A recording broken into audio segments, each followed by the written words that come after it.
Oi pessoal, meu nome é Ana Ave, sejam muito bem-vindos ao meu canal. E hoje eu assisti a segunda parte da terceira temporada de Bridgerton e vou contar tudo pra vocês e fazer uma análise de tudo o que aconteceu. Mais o resumo. Vamos lá. Recapitulando o que aconteceu na primeira parte. Colin voltou de viagem. Das viagens dele que ele foi viajar é ótimo, né? Que ele foi conhecer vários países. Enquanto Penélope, ela tinha decidido que nessa temporada ela ia arrumar um marido. Ela não podia mais aceitar que ela ia ficar solteira porque ela precisava sair de casa. As irmãs dela casaram, então com 2 abestalhados lá que a mãe dela arrumou. E a mãe dela tinha aceitado que ela ia ficar na casa delas, ia ficar as duas juntas, ela cuidando da mãe dela. E Penélope falou, eu não posso mais aceitar essa situação, apesar de eu sou quem eu sou, então eu preciso arrumar um marido e sair daqui.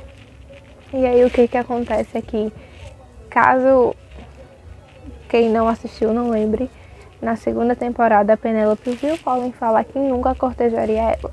Então ela ainda tá com esse ressentimento. E eles começam meio que se estranhando quando eles se encontram. Mas eles fazem as pazes e Colin decide dar aulas. Ele diz que vai dar aulas para ela. Para que ela possa conquistar um cavalheiro e possa vir a casar, né? Mal saber ele. E aí acontece várias subtramas nessa temporada. Essa temporada foi cheia de coisas que aconteceram, inclusive. Teve a amizade de Eloise e Cressida, que a gente ficou bem confuso quando a gente viu. Eu fiquei confusa desde o trailer. Mas também a participação de Cressida não acabou por aí, porque a Cressida também se interessou pelo Lord Devlin, enquanto Penélope também, então elas ficam nessa disputa, vamos dizer assim.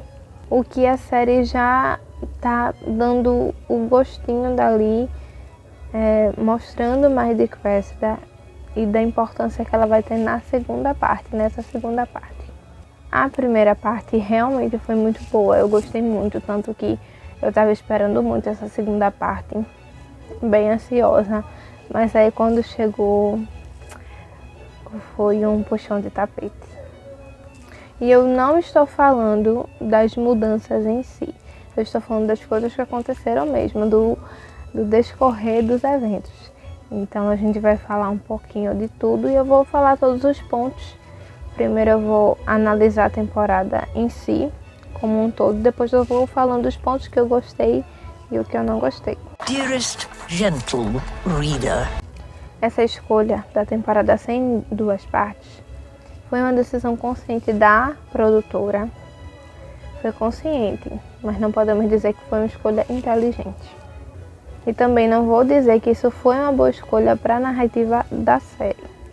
Porque para dividir a série foi preciso um grande arco para a temporada inteira.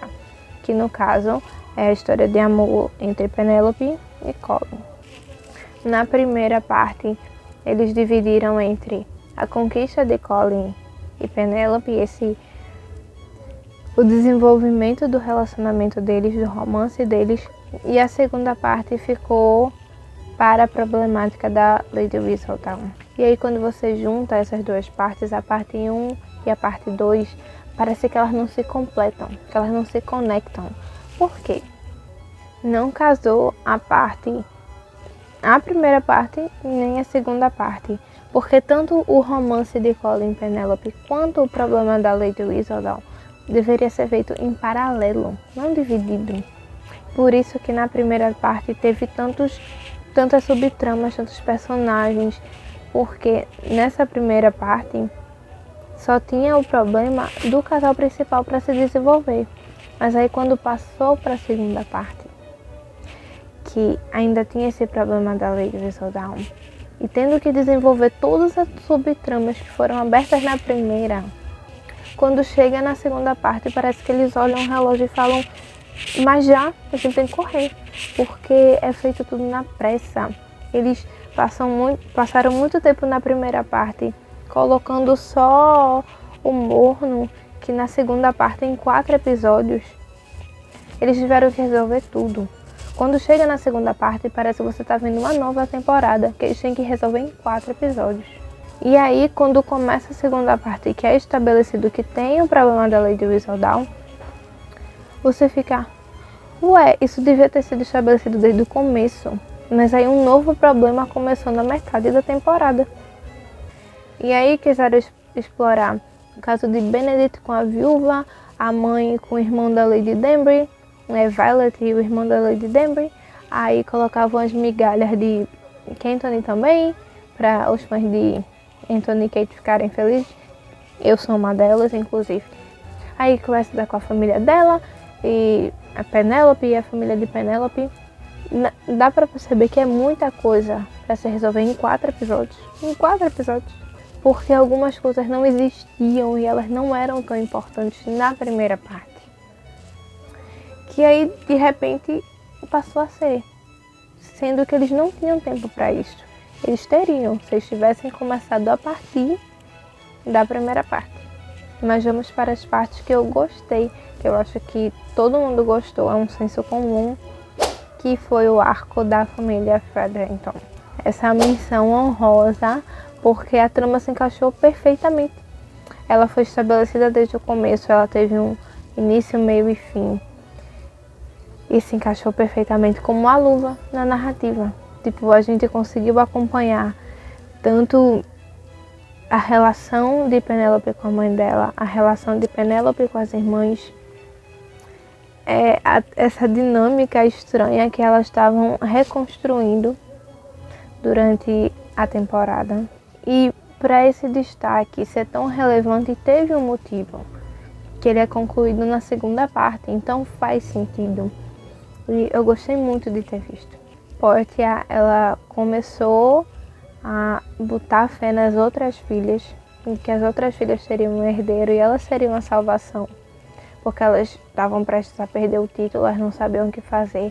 Teve esse problema de perder o título, que vai vir a ser resolvido lá na segunda parte, no final da segunda parte. É quando Portia e Penélope desenvolvem essa relação, porque Penélope passa a ser vista pela mãe dela. É uma coisa que ela vai construindo aos poucos, porque ao contrário de Violet, ela teve uma perspectiva de casamento e de família totalmente diferente de Portia. Por isso que os Bridgerton e os Featherington são tão diferentes. Porque Portia, ela teve um casamento, um matrimônio que era por obrigação, não tinha amor, ela queria estabilidade e segurança. E era isso que ela queria por Penélope. Tanto que tem esse momento, que é um dos momentos que eu também mais gosto. Que é quando Portia, ela vai falar a Penélope, fala, poxa, como é que você deixa um pretendente tão bom ir embora? Ele ia te dar estabilidade, ele ia te dar segurança por palavras de Colin Bridgerton, que não são confiáveis.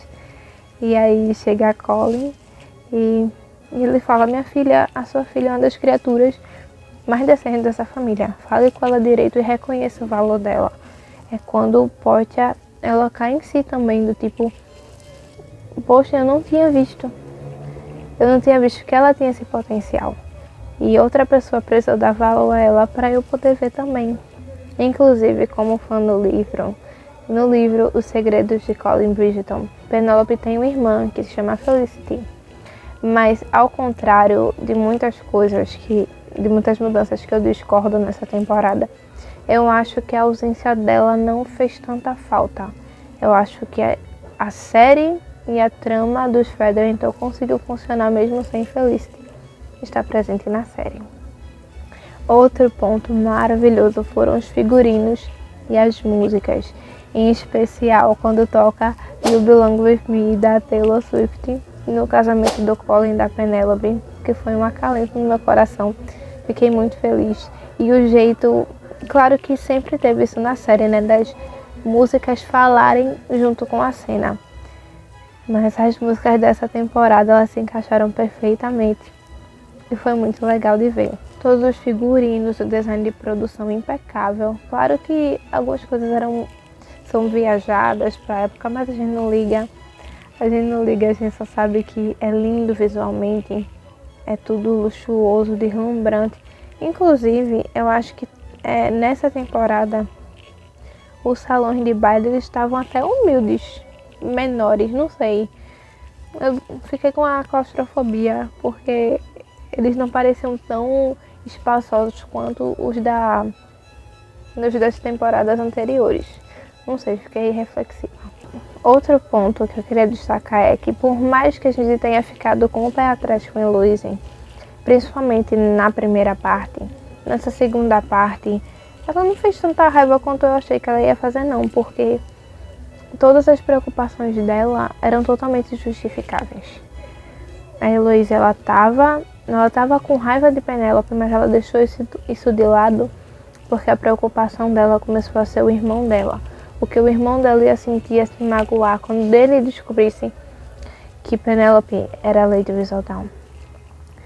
E aí a gente entende a preocupação dela porque ela estava tão em cima.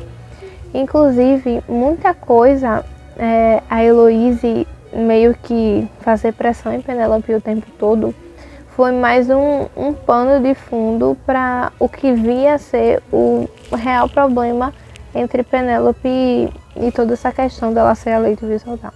Eu acho que a Heloise até ela ajuda e se preocupa com a Penélope boa parte do tempo. Ela não abandona a Penélope, ela fica de longe preocupada e vendo como ela vai resolver aquilo. Sobre a Cressida, eu gostei e não gostei da participação dela. Faz sentido? Porque ela ocupou muito espaço de tela, inclusive nessa segunda parte ela ocupou mais espaço de tela que o casal principal, que a gente vai chegar lá. Porém, a parte que eu gostei da Cressida é que ela tinha uma motivação.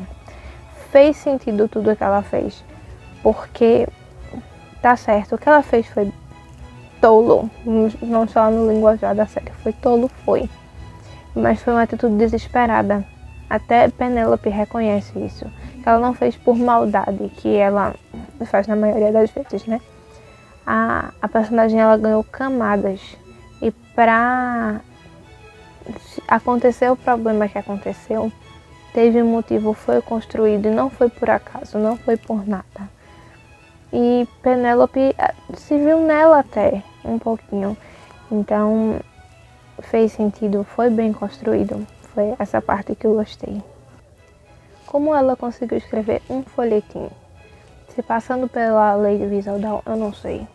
A série colocou ali magicamente uma inteligência que a gente não sabia que ela tinha, mas passamos nosso pano. Também ela conseguiu descobrir que Penélope era Lady Whistledown. Também vamos passar nosso pano porque sim, não tem explicação, só abraçando mesmo o filme. Tá bom. Eu gostei de tudo, até a parte da chantagem, porque eu não estava comprando aquilo. A série queria passar urgência e um desespero, queria passar, meio que foi anticlimático, vamos dizer assim, porque a série queria passar esse desespero de que ou ela faz isso ou não vai se resolver, o que ela vai fazer. E só não me passou essa sensação. Então, toda essa parte da chantagem teve um motivo para acontecer, mas ela não passou todo o desespero que tem que passar, essa sensação de urgência e de clímax que a série deveria ter tido e não teve com essa parte.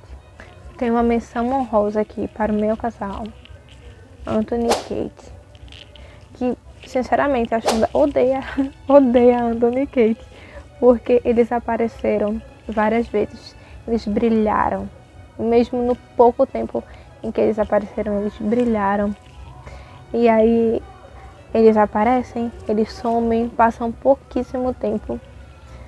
Teve cenas que foram, sinceramente, foram até ofensivas, eu achei, porque no casamento de Penélope e Colin, eles falam, Anthony fala, nossa, eu amo casamentos. E aí Kate falou, o nosso foi maravilhoso. Do tipo, que casamento? A gente não viu. Mostra ela grávida, ele falando que eles estão esperando o bebê. E a gente, que horas? Tipo, contam como se fosse nada e a gente, meu Deus, cadê o valor pro nosso casal preferido? Que não tiveram nem tempo na temporada deles. Então vou fazer essa menção honrosa, porque toda vez que eles aparecem, eles brilham. Mesmo sem ter nada, a gente não tem nada, mas a gente tem um povo. E agora vamos falar dos pontos negativos, que foram alguns, nem tanto, porque eu gostei. Eu gostei da temporada, eu chorei, eu ri, mas teve os pontos negativos que a gente tem que reconhecer também. Minha gente, o que aconteceu com Colin e Penelope? Nessa segunda parte, sinceramente, pra mim foi uma decepção. Porque as cenas foram muito apressadas. Essa segunda parte foi feita na pressa, totalmente na pressa, foi correndo. Aconteciam as coisas numa ligeireza que só por Deus. Também, boa parte dessa parte, Colin estava agindo como um imbecil. Primeiro que quase não tinha cena deles juntos. Os dois passaram a temporada não, né? A parte praticamente toda brigados. Ele casou com ela brigado. Eles não tiveram noite de núpcias. Ele ficou fazendo o chove mas não molha dele a parte todinha. E eu tava, meu Deus, em vez de desenvolver o casal, focou só no problema da Lady Whistledown. E a série tacou o dane-se pra eles e foi. Você parece burro! Eu não aceito porque ele casou brigado com ela. Brigado assim, sabe, num clima estranho. A série, eles estão num clima estranho. Veio o casamento, deu uma pausa e depois voltou. E eu fiquei, ué. Que viagem é essa, velho? Os diálogos deles, sinceramente, quando ele encontra ela no beco, eles têm um diálogo tão água com açúcar. Sei lá, parece que estavam sem inspiração nessa segunda parte que eu não entendi. E como eu disse, aconteceu tudo correndo. A cena deles juntos, a cena de que eles ficaram juntos, tudo correndo, tudo na pressa, tudo correria. Eles não podiam ficar muito tempo na mesma cena, porque tinha muita coisa para explorar, muitas coisas para contar. E ficava me dando agonia. E a quantidade de tramas foi um problema, porque eles tinham muita coisa para resolver. E acabou que tinha muita coisa desnecessária. Tipo, aquele trisal. Foda-se! Minha gente, não só isso, mas também Benedict na temporada toda em si. Porque ele estava totalmente sem propósito, perdido. E a gente espera que na temporada dele, isso seja deixa para a temporada dele, para que ele possa encontrar um propósito. Mas ele estava totalmente jogado na série. Voltando para esse negócio do trisal. Minha gente, no último episódio, que é para acontecer as coisas mais importantes, ficava intercalando com a cena desse trisal e eu ficava assim. Vocês perceberam que vocês não têm tempo, tem um monte de coisa para resolver e vocês estão ocupando tempo de tela com isso? Eu tava desacreditada. Vamos falar também de John e Francesca. Não vou falar só do final, em que eu vou implicar por causa de 3 segundos, não. Eu vou implicar, entre aspas, com a construção do casal em si.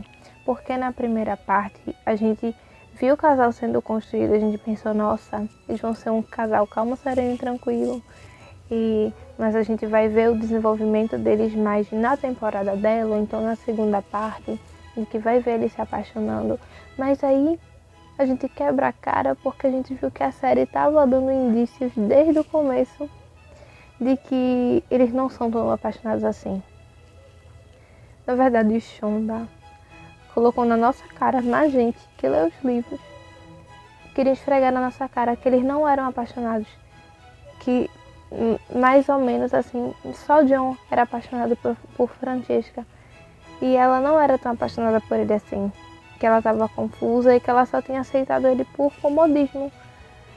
Porque ele era um amigo, companheiro, e não é assim. Francesca é apaixonada pelo John.